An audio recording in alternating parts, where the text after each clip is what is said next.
Hello everyone, magandang oras sa ating lahat.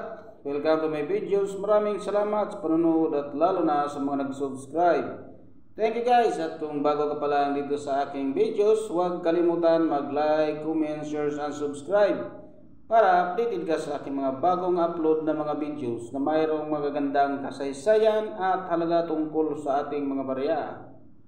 Guys, ito yung 1 piso na si Jose Rizal na mayroong taon na 150 years from 1861 hanggang 2011. Birth anniversary of Jose Rizal.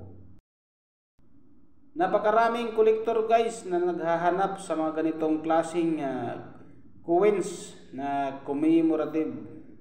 So bago tayo magpunta guys dun sa ating selling online na inaasahan sa ating mga presyo dito sa ating mga barya, tapusin muna natin ang kanyang features dahil napaka-importante rin na malaman din natin ang tungkol dito sa baryang ito guys ng Pilipinas na si Dr. Jose Rizal.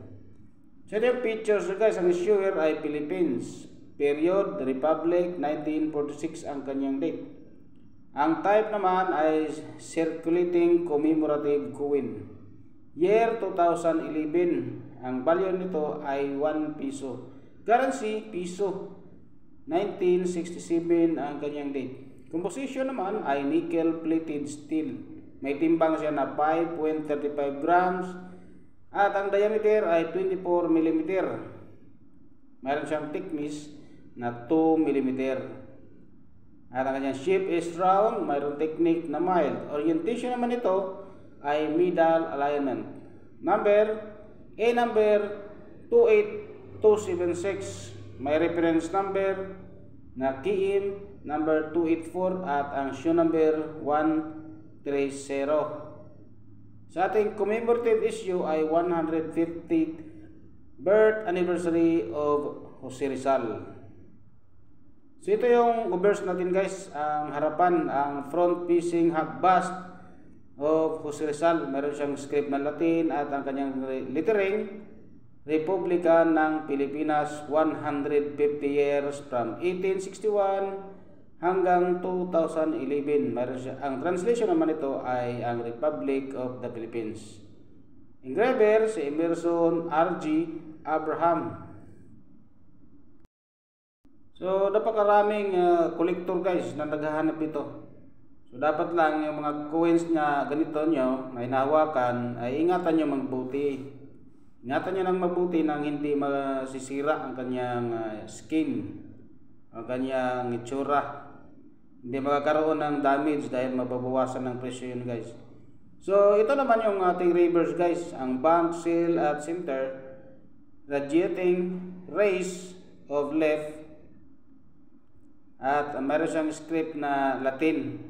Lettering naman ay Bangko Sentral ng Pilipinas, 2011, 1 piso. Ang translation naman ay Central Bank of the Philippines. Ang engraver si Emerson R.G. Abraham din. At ang age niya ay redeed.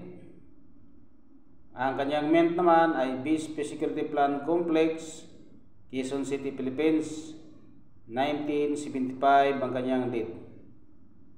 So ito yung ating 2011 guys na PI.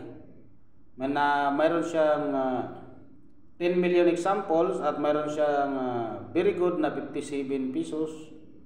Ang kanyang fine 57 pesos rin. Very fine 57 pesos. Hanggang sa extra fine 57 pesos. About uncirculated ay 89 pesos. At ganoon din sa kanyang uncirculated is 89 pesos. So yan ang galing sa ating inomista.com guys na inaasahan natin ng source na tungkol sa ating mga barya. So ayan guys, dito naman tayo sa EB guys ay nakadisplay ito doon na mayroong grado na galing sa PCGH na MA65 at mayroong presyo na 159.25 US dollar. So, kung i-convert natin guys sa atin sa Pilipinas ay umabot ng 9,113.87 centavos.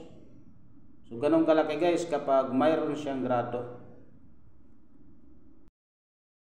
So gusto nyo guys na mabenta ng mataas, ay pwede nyong pagraduhan ang inyong mga old coins na hinahawakan. So ito guys, kung ibibenta natin ito ng wala namang grado, depende na rin sa usapan ninyo sa inyong sa buyer sa mga ganitong pera. At meron ding nakadisplay doon na walang grado guys ay 394.88 pesos doon sa ating selling online sa eBay. So kung mayroong bibili ng mga ganitong coins nyo guys, depende na yan sa usapan ninyo sa bibili niyan at sa seller. So yun guys, ang mga nakuha nating impormasyon tungkol dito sa ating 1 piso na si Jose Rizal na mayroong taon na 150 years na birth anniversary, commemorative coins. So maraming salamat sa panonood guys, at God bless sa ating lahat.